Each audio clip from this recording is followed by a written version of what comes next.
exactement. Et alors, pour rentrer dans la première clé qui est devenir plus grand que ce qui nous dérange, il y a une phrase que tu dis que j'aime beaucoup qui est la souffrance est la différence entre ce qui est et ce que je voudrais qu'elle soit. Ce qui est, ce que je voudrais que la vie soit. Ouais.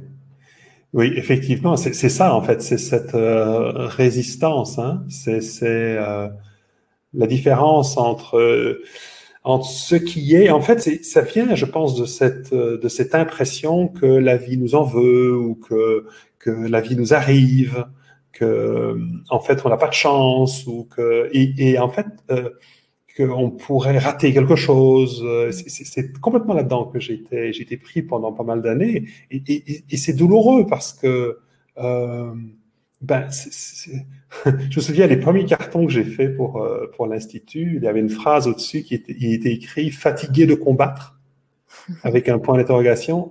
Et en fait, ça partait de ma propre expérience. J'ai réalisé que j'ai passé des années à me battre contre les circonstances ou contre ce que ça me faisait vivre. Et ce que je me suis rendu compte encore plus, c'est que c'est pas tellement les circonstances extérieures qui étaient difficiles à accueillir, mais bien ce que ça me faisait, ce qui réagissait en moi, ce qui disait non, je veux pas ça.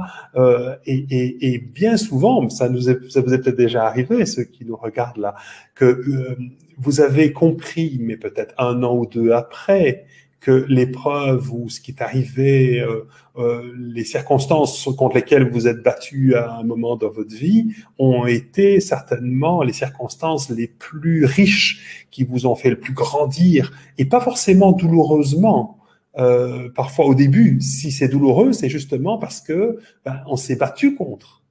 Et c'est ça la souffrance, c'est que je ne comprends pas ce que la vie me propose, puisque je suis déconnecté de moi-même, et donc je suis un peu balayé par tout ce qui arrive, et je sais même pas où je suis.